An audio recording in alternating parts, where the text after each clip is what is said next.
actually yours is okay. Tama siya. Meron kasi akong na-encounter na dito siya, or pag nag-fill siya, dito.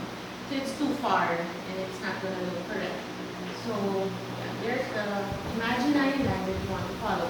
For the M naman, the tip of the eye, it should all be aligned. So that's a natural line. So, just as an example, if you were to fill her brows